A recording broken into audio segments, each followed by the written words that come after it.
Hello dear students, नमस्ते। इन basics of electrical engineering आज हमारा टॉपिक है frequency and time period. Means electrical engineering के स्पेशली एसी सिग्नल के दो इंपोर्टेंट टर्मिनोलॉजी जिनको टाइम पीरियड और फ्रीक्वेंसी के नाम से जानते हैं, हम उनको डिटेल में आज समझेंगे। दो क्वेश्चन और हम कंप्लीट करेंगे, जिसमें सबसे पहला क्वेश्चन है कि एंगुलर फ्रीक्वेंसी मींस ओमेगा और लिनियर फ्रीक्वेंसी यानी एफ के बीच में क्या सिमिलरिटीज और क्या डिफरेंसेस है, इनके मैथमेटिकल रिलेशन हम कैसे डेवलप करते हैं। और लास्ट बस सबसे इंपॉर्टेंट क्वेश्चन हम डिस्कस करेंगे कि डीसी सिग्नल में फ्रीक्वेंसी होता है कि नहीं होता है, और नहीं होता है तो क्यों नहीं होता है। तो आइए स्टूडेंट, हम क्लास को स्टार्ट करके एक एक करके सारी चीजों को समझते हैं। सबसे पहले हम बात करें फ्रीक्वेंसी, यानी फ्रीक्वेंसी क्या होता है। फ्रीक्वेंसी को हम सिंपल भाषा में कर सकते हैं कि it is the rate of cycles per second, means it is the number of cycles per second. यानी एक सेकंड में नंबर ऑफ साइकिल्स, जितने साइकिल वो पूरा करेगा उसी को हम फ्रीक्वेंसी के नाम से जानते हैं। मींस फ्रीक्वेंसी बताता है कोई वेव कितनी तेज गति से चल रही है। अगर कोई वेव बहुत तेज गति से चल रही है तो उसकी फ्रीक्वेंसी बहुत ज्यादा होगी, और कोई वेव अगर बहुत धीरे चल रही है तो उसकी फ्रीक्वेंसी बहुत कम होगी। मींस यहां पे हम देखेंगे, अगर वोल्टेज या करंट को टाइम के रिस्पेक्ट में हम प्लॉट करेंगे तो एक नेगेटिव और एक पॉजिटिव साइकिल मिलकर एक कंप्लीट साइकिल बनता है। मींस एक कंप्लीट साइकिल को पूरा करने में कुछ ना कुछ टाइम कंज्यूम करता है इसे सिग्नल। तो सिमिलरली स्टूडेंट, एक सेकंड में वो कितने साइकिल्स को पूरा कर रहा है, इसी रेट को हम बोलते हैं frequency. Means frequency is the number of oscillations या number of cycles per second. आप देख सकते हैं यहाँ पे एक पॉजिटिव और एक नेगेटिव कंप्लीट हाफ साइकिल मिलकर एक फुल साइकिल बना। इस फुल साइकिल के बाद फिर से वही रिपीटेशन हो रहा है, प्लस से माइनस। मींस अगर मान लीजिए यहां तक टोटल 1 सेकंड का टाइम मुझे मिला, तो एक सेकंड में इसने 2 कंप्लीट साइकिल पूरे किए हैं, तो इसलिए हम इसका फ्रीक्वेंसी बोलेंगे 2 हर्ट्ज या 2 साइकिल्स पर सेकंड। तो स्टूडेंट, फ्रीक्वेंसी को हम मैथमेटिकली हर्ट्ज में भी डिफाइन कर सकते हैं। जैसे मैंने बताया, frequency is the ratio of cycles per second या rate of cycles per second. तो यहां एक क्वेश्चन हम करते हैं, हम समझते हैं कितने साइकिल्स इसने पूरे किए एक सेकंड में, जिसमें हमने वोल्टेज और करंट को टाइम के एक्सिस में प्लॉट करा है, और टाइम मैंने 1 सेकंड का लिया है। 1 सेकंड में ये एक नेगेटिव एक पॉजिटिव, एक साइकिल, फिर से नेगेटिव फिर से पॉजिटिव 2 साइकिल, फिर से नेगेटिव फिर से पॉजिटिव 3 साइकिल, और टोटल ये 4 साइकिल कंप्लीट कर रहा है स्टूडेंट। तो मैं बोल सकता हूं कि इस सिग्नल की फ्रीक्वेंसी 4 साइकिल्स पर सेकंड है। इसका मतलब है 4 हर्ट्ज है, जहां पे स्टूडेंट 1 हर्ट्ज का मतलब होता है 1 साइकिल पर सेकंड। हम फ्रीक्वेंसी को एसआई यूनिट में स्टूडेंट हर्ट्ज के नाम से भी रिप्रेजेंट करते हैं। अब मेरा एक सजेशन है, मैक्सिमम स्टूडेंट से जब हम लोग स्पेशली वाइवा के टाइम में फ्रीक्वेंसी सबसे फंडामेंटल क्वेश्चन पूछते हैं तो वो कंफ्यूज हो जाते हैं उसको एक्सप्लेन करने में। ज्यादा से ज्यादा स्टूडेंट बोल देता है कि सर फ्रीक्वेंसी इज हर्ट्ज। नहीं, आपको ये वाला स्टेटमेंट नहीं याद रखना। आपको याद रखना है frequency mean cycles per second, तो आप कभी नहीं भूलेंगे और आप हर बार इजिली बता देंगे कि number of cycles per second is called frequency. Student, अब हम फ्रीक्वेंसी के मैथमेटिकल एनालिसिस में ऑसिलेशंस और साइकिल्स और हर्ट्ज का रिलेशन देख रहे हैं। तो फ्रीक्वेंसी को हम number of cycles per second या ऑसिलेशन पर सेकंड के नाम से जानते हैं, और एसआई यूनिट में यानी इंटरनेशनल स्टैंडर्ड यूनिट में इसको हम हर्ट्ज के नाम से भी एक्सप्लेन करते हैं, और इसको हम सिंबॉलिक लेटर एच जेड, चाहे वो कैपिटल हो चाहे वो स्मॉल हो, लिखते हैं। Frequency student normally small letter से रिप्रेजेंट करते हैं, क्योंकि कैपिटल लेटर फोर्स का रिप्रेजेंटेटिव सिंबल होता है। अब स्टूडेंट, हम फ्रीक्वेंसी के दूसरे फॉर्म की बात कर रहे हैं, जिसको हम बोलेंगे एंगुलर फ्रीक्वेंसी।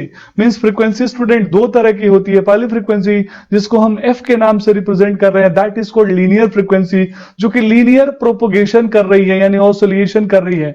दूसरा एक फ्रीक्वेंसी जो कि सर्कुलर मोशन करता है, एंगुलर मोशन करता है, that is called angular frequency. तो अब मैं एंगुलर फ्रीक्वेंसी के बारे में बात कर रहा हूं। मींस एंगुलर फ्रीक्वेंसी को हम रेडियल और सर्कुलर फ्रीक्वेंसी के नाम से भी जानते हैं। मींस सर्कुलर या radial frequency angular displacement per unit time में मेजर होता है, और ये इस वैल्यू को बताता है कि मेरा जो भी सिग्नल है वो किस गति से या किस स्पीड से रोटेट हो रहा है। जिसकी एंगुलर फ्रीक्वेंसी ज्यादा होगी मींस उसका रोटेशन एंगल ज्यादा होगा। तो स्टूडेंट, जब हम एफ और ओमेगा के बीच में रिलेशन देखते हैं तो हम सिंपल भाषा में इस चीज को एक्सप्लेन कर सकते हैं। एक कंप्लीट रोटेशन करने में वो 360 डिग्री को कंप्लीट करता है, मींस 2 पाई रेडियन।